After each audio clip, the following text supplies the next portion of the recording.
नमस्कार दोस्तों, आप सभी का हमारे YouTube चैनल पर बहुत-बहुत स्वागत है। आज की इस क्लास में हम जेएल प्रहरी एग्जाम के लिए यहाँ पर एक मॉडल पेपर कराने वाले हैं, जिसके अंदर राजस्थान जीके और साइंस के सवाल होने वाले हैं।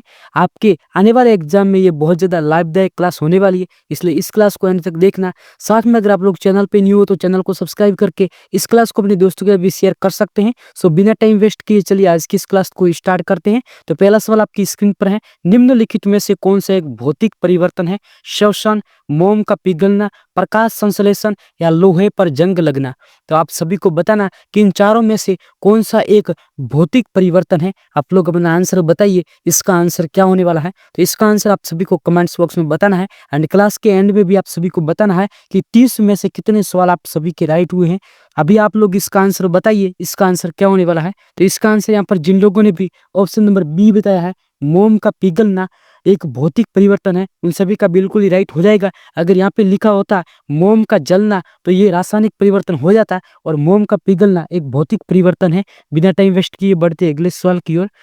अगला सवाल आपकी स्क्रीन पर है, लोहे पर जंग लगता है केवल पानी की उपस्थिति में, हवा तथा पानी दोनों की उपस्थिति में, हवा तथा पानी की अनुपस्थिति में, केवल हवा की उपस्थिति में। तो आप सभी को बताना है कि लोहे पर जंग किसकी वजह से लगता है। आप लोग अपना आंसर बताइए, इसका आंसर क्या होने वाला है। और ऐसे सवाल आपको एग्जाम में भी देखने के लिए मिलेंगे, तो आपके लिए ये क्लास बहुत ज़्यादा लाभदायक होने वाली है। साथ में अपने दोस्तों को भी शेयर कर देना, ताकि उनके लिए भी ये क्लास बहुत ज़्यादा इंपॉर्टेंट होने वाली है। तो यहाँ पर जिन लोगों ने भी ऑप्शन नंबर बी बताया है, हवा तथा पानी दोनों की उपस्थिति में, उन सभी का बिल्कुल ही राइट हो जाएगा। अब बढ़ते हैं अगले सवाल की ओर। अगला सवाल आपकी स्क्रीन पर है, जून जुलाई माह में कौन से जिले में सर्वाधिक धूल भरी आंधियां चलती हैं? बीकानेर, जैसलमेर, जोधपुर या श्री गंगानगर। तो इसका आंसर आप सभी को बताना है। इसका आंसर यहाँ पर जिन लोगों ने भी ऑप्शन नंबर डी बताया है, श्री गंगानगर, उन सभी का बिल्कुल ही राइट हो जाएगा। अब बढ़ते हैं अगले सवाल की ओर। अगला सवाल आपकी स्क्रीन पर है, राजस्थान का कौन सा दुर्ग यूनेस्को की विश्व धरोहर सूची में शामिल नहीं है? आमेर दुर्ग, रणथंभौर दुर्ग, कुंभलगढ़ दुर्ग या जूनागढ़। तो आप सभी को बताना है, इसका आंसर क्या होगा। आप लोग अपना आंसर जल्दी से बताइए कि इस सवाल का आंसर क्या होगा। तो इस सवाल का आंसर यहाँ पर जिन लोगों ने भी ऑप्शन नंबर डी बताया है, जूनागढ़, उन सभी का बिल्कुल ही राइट हो जाएगा। अब बढ़ते हैं अगले सवाल की ओर। अगला सवाल आपकी स्क्रीन पर है, विडाल परीक्षण पुष्टि करता है मलेरिया की, टाइफाइड बुखार की, एड्स की या डेंगू की। तो आप सभी को बताना है कि विडाल परीक्षण होता है वो कौन से रोग में किया जाता है। आप लोग अपना आंसर बताइए, इसका आंसर क्या होने वाला है। तो इसका आंसर यहाँ पर जिन लोगों ने भी ऑप्शन नंबर बी बताया है, टाइफाइड बुखार, उन सभी का बिल्कुल ही राइट हो जाएगा। अब बढ़ते हैं अगले सवाल की ओर। अगला सवाल आपकी स्क्रीन पर है, मलेरिया के बारे में निम्नलिखित में से कौन सा कथन सही है? ये प्लाज्मोडियम नामक जीवाणु के कारण होता है, ये नर एनोफिलीज मच्छर के काटने से फैलता है, बीसीजी वैक्सीन का उपयोग मलेरिया को रोकने के लिए किया जाता है, ये प्रोटोजोआ परजीवी के कारण होता है, और मादा एनोफिलीज मच्छर द्वारा फैलता है। तो इसका आंसर आप सभी को बताना है कि इसका आंसर क्या होने वाला है। आप लोग अपना आंसर जल्दी से बताइए कि इस सवाल का आंसर क्या होगा। तो इस सवाल का आंसर यहाँ पर जिन लोगों ने भी ऑप्शन नंबर डी बताया है, उन सभी का बिल्कुल ही राइट हो जाएगा। अब बढ़ते अगले सवाल की ओर। अगला सवाल आपकी स्क्रीन पर है, ग्रंथि जो मनुष्य के शरीर में हार्मोन के साथ एंजाइम का स्त्रावन करती हैं और शर्करा के स्तर को नियंत्रित करती हैं, वो कौन सी ग्रंथि है? लाल ग्रंथि, अधिवृक्क ग्रंथि, अग्नाशय ग्रंथि या यकृत जिसे लिवर भी बोलते हैं। तो आप लोग इसका आंसर बताइए, इसका आंसर क्या होने वाला है। आप लोग अपना आंसर जल्दी से कमेंट्स बॉक्स में बताइए कि इसका आंसर क्या होगा। तो इसका आंसर यहाँ पर जिन लोगों ने भी ऑप्शन नंबर सी बताया, अग्नाशय, उन सभी का बिल्कुल ही राइट हो जाएगा। अब बढ़ते अगले सवाल की ओर। अगला सवाल आपकी स्क्रीन पर है, राजस्थान का वह स्थल जो हड़प्पा को तांबे की वस्तुओं की आपूर्ति करता था? कालीबंगा, मिठल, गणेश्वर या इनमें से कोई नहीं। तो आप सभी को बताना है कि राजस्थान का वो कौन सा स्थल है जो हड़प्पा को तांबे की वस्तुओं की आपूर्ति करता था। आप लोग अपना आंसर बताइए, इसका आंसर क्या होने वाला है। तो इसका आंसर यहाँ पर जिन लोगों ने भी ऑप्शन नंबर सी बताया है, गणेश्वर, उन सभी का बिल्कुल ही राइट हो जाएगा। अब बढ़ते अगले सवाल की ओर। अगला सवाल आपकी स्क्रीन पर है, वैष्णव संप्रदाय का प्रमुख तीर्थ चार भुजा जी का मंदिर कहाँ पर स्थित है? राजसमंद, उदयपुर, चित्तौड़गढ़ या अजमेर। तो आप सभी को बताना है कि वैष्णव संप्रदाय का प्रमुख तीर्थ चार भुजा जी का मंदिर है और राजस्थान के कौन से जिले में है। आप लोग अपना जल्दी से आंसर बताइए, इस सवाल का आंसर क्या होने वाला है। तो इस सवाल का आंसर यहाँ पर जिन लोगों ने भी ऑप्शन नंबर ए बताया है, राजसमंद, उन सभी का बिल्कुल ही सही हो जाएगा। अब बढ़ते हैं अगले सवाल की ओर। अगला सवाल आपकी स्क्रीन पर है। राजस्थान का वह जिला जहां उष्ण कटिबंधीय शुष्क कंटीले वन पाए जाते हैं, जयपुर, धौलपुर, अजमेर या जैसलमेर। तो इस सवाल का आप सभी को आंसर बताना है कि उष्ण कटिबंधीय वन होते हैं वो कहाँ पर पाए जाते हैं। आप लोग अपना आंसर जल्दी से बताइए, इस सवाल का आंसर क्या होने वाला है। तो इस सवाल का आंसर यहाँ पर जिन लोगों ने भी ऑप्शन नंबर डी बताया है, जैसलमेर, उन सभी का बिल्कुल ही राइट हो जाएगा। अब बढ़ते अगले सवाल की ओर। अगला सवाल आपकी स्क्रीन पर है। राजस्थान में कोलवी की गुफाएं कहाँ पर स्थित हैं? बूंदी जिला, झालावाड़ जिला, कोटा जिला या जयपुर जिला। तो आप सभी को बताना है कि राजस्थान में कोलवी की गुफाएं कौन से जिले में स्थित है। आप लोग अपना आंसर जल्दी से बताइए, इस सवाल का आंसर क्या होने वाला है। तो इस सवाल का आंसर यहाँ पर जिन लोगों ने ऑप्शन नंबर बी बताया है, झालावाड़ जिला, उन सभी का बिल्कुल ही राइट हो जाएगा। अब बढ़ते हैं बिना टाइम वेस्ट किए अगले सवाल की ओर। अगला सवाल आपकी स्क्रीन पर है। किस यौगिक को 393 केल्विन पर गर्म करने पर प्लास्टर ऑफ पेरिस प्राप्त होता है? Calcium sulphate, calcium hydrate, calcium carbonate या जिप्सम। तो आप सभी को इसका आंसर बताना है, इस सवाल का आंसर क्या होने वाला है। तो आप लोग अपना आंसर जल्दी से बताइए कि इस सवाल का आंसर क्या होगा। तो इस सवाल का आंसर यहाँ पर जिन लोगों ने भी ऑप्शन नंबर डी बताया, जिप्सम, उन सभी का बिल्कुल ही राइट हो जाएगा। अब बिना टाइम वेस्ट किए बढ़ते अगले सवाल की ओर। अगला सवाल आपकी स्क्रीन पर है। अम्ल वर्षा क्या है जो मुख्य रूप से वायुमंडल के उत्सर्जन के कारण होती है? सल्फर डाइऑक्साइड और पोटेशियम नाइट्रेट, सल्फर और लकड़ी का कोयला, नाइट्रोजन ऑक्साइड और पोटेशियम नाइट्रेट, सल्फर डाइऑक्साइड और नाइट्रोजन ऑक्साइड। तो आप सभी को इसका आंसर बताना है कि इसका आंसर क्या होने वाला है। तो इसका आंसर यहाँ पर जिन लोगों ने भी ऑप्शन नंबर डी बताया है, सल्फर डाइऑक्साइड और नाइट्रोजन ऑक्साइड, उन सभी का बिल्कुल ही राइट हो जाएगा। बढ़ते अगले सवाल की ओर। अगला सवाल आपकी स्क्रीन पर है। उस अधातु को पहचानिए जो चमकदार है, पोटेशियम, फ्लोरीन, मैग्नीशियम या आयोडीन। तो आप सभी को बताना है कि वो कौन सी अधातु है जो एक चमकीली होती है। आप लोग अपना आंसर बताइए, इसका आंसर क्या होने वाला है। तो इसका आंसर यहाँ पर जिन लोगों ने भी ऑप्शन नंबर डी बताया, आयोडीन, उन सभी का बिल्कुल राइट हो जाएगा। आयोडीन एक अधातु होने के कारण भी वो एक चमकीली होती है। अब बढ़ते अगले सवाल की ओर। अगला सवाल आपकी स्क्रीन पर है।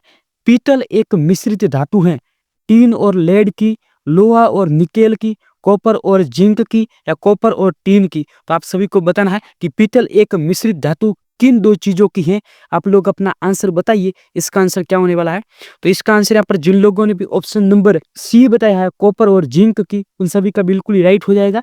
अब बढ़ते अगले सवाल की ओर। अगला सवाल आपकी स्क्रीन पर है। एक अम्ल और क्षार के बीच अभिक्रिया कहलाती है योगात्मक अभिक्रिया, वियोजन अभिक्रिया, उदासीनीकरण अभिक्रिया या उत्प्रेरक अभिक्रिया। तो आप सभी को बताना है कि इस सवाल का आंसर क्या होगा। आप लोग अपना आंसर जल्दी से बताइए, क्योंकि ऐसे सवाल आप सभी को एग्जाम में देखने के लिए जरूर मिलेंगे। तो इस सवाल का आंसर यहाँ पर जिन लोगों ने भी ऑप्शन नंबर सी बताया है, उदासीनीकरण अभिक्रिया, उन सभी का बिल्कुल ही राइट हो जाएगा। अब बिना टाइम वेस्ट किए बढ़ते अगले सवाल की ओर। अगला सवाल आपकी स्क्रीन पर है। एल्डिहाइड में उपस्थित कार्यात्मक समूह है। आप सभी को इनमें से बताना है कि इनमें से कौन सा ऑप्शन है जो बिल्कुल ही राइट है। तो आप लोग अपना आंसर बताइए कि इस सवाल का आंसर क्या होने वाला है।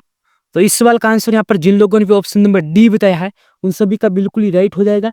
यहाँ पर हाइड्रोजन है वो एकल बंध के साथ जुड़ा हुआ है, और यहाँ पर आप देख सकते हैं कार्बन परमाणु यहाँ पर डबल बंध के साथ जुड़ा हुआ है। तो यहाँ पर ऑप्शन नंबर डी है वो बिल्कुल ही राइट हो जाएगा। अब बढ़ते अगले सवाल की ओर। तो अगला सवाल आपकी स्क्रीन पर है। राजस्थान का संकरिया नृत्य किससे संबंधित है? सहरिया, भील, तेरहताली या कालबेलिया। तो आप सभी को इसका आंसर बताना है कि इस सवाल का आंसर क्या होगा।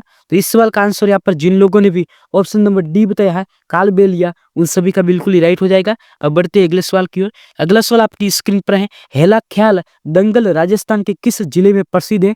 दौसा, जयपुर, बीकानेर या पाली। तो आप सभी को इसका आंसर बताना है कि इसका आंसर क्या होगा। इसका आंसर आप लोग जल्दी से बताइए कि इस सवाल का आंसर क्या होगा। तो इस सवाल का आंसर जिन लोगों ने ऑप्शन नंबर ए बताया, दौसा, उन सभी का बिल्कुल ही राइट हो जाएगा। अब बढ़ते अगले सवाल की ओर। अगला सवाल आपकी स्क्रीन पर है। पेनिसिलिन का आविष्कार किसके द्वारा किया गया था? Robert Hooke, Alexander Fleming, Robert Koch या एडवर्ड जेनर। तो आप सभी को बताना है कि पेनिसिलिन का आविष्कार किसने किया था। आप लोग अपना आंसर जल्दी से बताइए, और ऐसे सवाल आप सभी को जरूर एग्जाम में देखने के लिए मिलेंगे। तो यहाँ पर जिन लोगों ने भी ऑप्शन नंबर बी बताया है, अलेक्जेंडर फ्लेमिंग, उन सभी का बिल्कुल ही राइट हो जाएगा। अब बढ़ते अगले सवाल की ओर। अगला सवाल आपकी स्क्रीन पर है। राजस्थान में गौड़ीय संप्रदाय की प्रमुख पीठ कहाँ पर स्थित है? गलता जी मंदिर जयपुर, गोपीनाथ जी मंदिर जयपुर, गोविंद देव जी मंदिर जयपुर या मदन मोहन जी मंदिर करौली। तो आप सभी को इस सवाल का आंसर बताना है कि इस सवाल का आंसर क्या होगा। तो इस सवाल का आंसर यहाँ पर जिन लोगों ने भी ऑप्शन नंबर सी बताया है, गोविंद देव जी मंदिर जयपुर, उन सभी का बिल्कुल ही राइट हो जाएगा। अब बढ़ते हैं अगले सवाल की ओर। अगला सवाल आप सभी की स्क्रीन पे है। राजस्थान में मालपुरा करौली का मैदान किस नदी बेसिन का भाग है? Chambal basin, Luni basin, Banas basin, Yamuna basin. इस सवाल का आंसर आप सभी को बताना है कि इस सवाल का आंसर क्या होने वाला है। तो इस सवाल का आंसर यहाँ पर जिन लोगों ने भी ऑप्शन नंबर सी बताया है, बनास बेसिन, उन सभी का बिल्कुल ही राइट हो जाएगा। बिना टाइम वेस्ट किए बढ़ते अगले सवाल की ओर। अगला सवाल आपकी स्क्रीन पर है। निम्नलिखित में से कौन सा राजस्थान की जलवायु को प्रभावित करने वाला कारक नहीं है? समुद्र से दूरी, मानसून या चक्रवाती हवाएं, तापमान, अक्षांशीय स्थिति।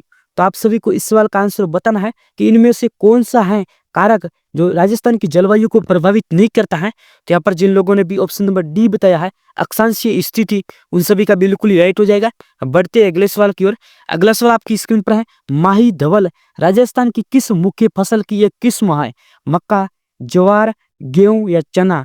तो आप सभी को इस सवाल का आंसर बताना है कि माही धवल वो किस फसल की एक किस्म है। तो आप लोग अपना आंसर बताइए, इस सवाल का आंसर क्या होने वाला है। तो इस सवाल का आंसर यहाँ पर जिन लोगों ने ऑप्शन नंबर ए बताया है, मक्का, उन सभी का बिल्कुल ही राइट हो जाएगा। अब बढ़ते अगले सवाल की ओर। अगला सवाल आपकी स्क्रीन पर है। भरतपुर प्रजामंडल की स्थापना कहाँ की गई?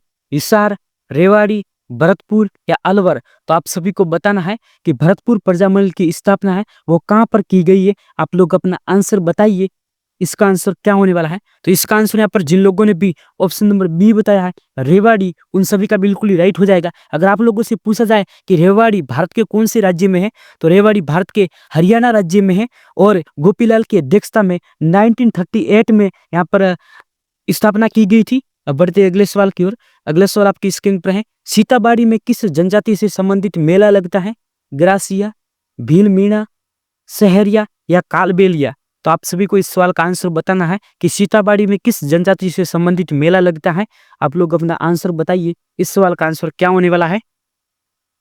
इस सवाल का आंसर यहाँ पर जिन लोगों ने भी ऑप्शन नंबर सी बताया है, सहरिया, उन सभी का बिल्कुल ही राइट हो जाएगा। बढ़ते अगले सवाल की ओर। अगला सवाल आपकी स्क्रीन पर है। चित्तौड़गढ़ दुर्ग में स्थित कीर्ति स्तंभ किसको समर्पित है? जैन तीर्थकर आदिनाथ, महावीर स्वामी, राणा सांगा या राणा कुंभा। तो इस सवाल का आंसर आप सभी को बताना है कि इस सवाल का आंसर क्या होने वाला है। तो इस सवाल का आंसर यहाँ पर जिन लोगों ने भी ऑप्शन नंबर ए बताया है, जैन तीर्थकर आदिनाथ, उन सभी का बिल्कुल ही राइट हो जाएगा। तो बिना टाइम वेस्ट किए बढ़ते अगले सवाल की ओर। अगला सवाल आपकी स्क्रीन पर है। मथेरन किस जिले की प्रसिद्ध लोक कला है? जोधपुर, चूरू, बीकानेर या उदयपुर। तो आप सभी को बताना है कि मथेरन राजस्थान के किस जिले की एक लोक कला है। आप लोग अपना आंसर बताइए, इस सवाल का आंसर क्या होने वाला है। इस सवाल का आंसर यहाँ पर जिन लोगों ने भी ऑप्शन नंबर सी बीकानेर बताया है, उन सभी का बिल्कुल ही राइट हो जाएगा। बढ़ते अगले सवाल की ओर। अगला सवाल आपकी स्क्रीन पर है और ये आज का लास्ट सवाल है। राजस्थान में एकी आंदोलन को किसने नेतृत्व प्रदान किया? दामोदर दास राठी, बलवंत सिंह मेहता, मोतीलाल तेजावत या सागरमल गोपा। तो आप सभी को इस सवाल का आंसर बताना है कि राजस्थान में एकी आंदोलन का नेतृत्व किसने किया था। आप लोग अपना आंसर जल्दी से बताइए, इस सवाल का आंसर क्या होने वाला है। तो इस सवाल का आंसर यहाँ पर जिन लोगों ने भी ऑप्शन नंबर सी बताया है, मोतीलाल तेजावत, उन सभी का बिल्कुल ही राइट हो जाएगा। तो आज की क्लास आप सभी को कैसी लगी अपनी राय कमेंट्स बॉक्स में जरूर देना। साथ में इस क्लास को अपने दोस्तों के साथ शेयर करना बिल्कुल ही ना भूलें। एंड अभी तक चैनल को सब्सक्राइब नहीं किया तो यार प्लीज चैनल को सब्सक्राइब कर लेना। सो मैं मिलूंगा नेक्स्ट क्लास में, तो फिलहाल के लिए बाय गाइस।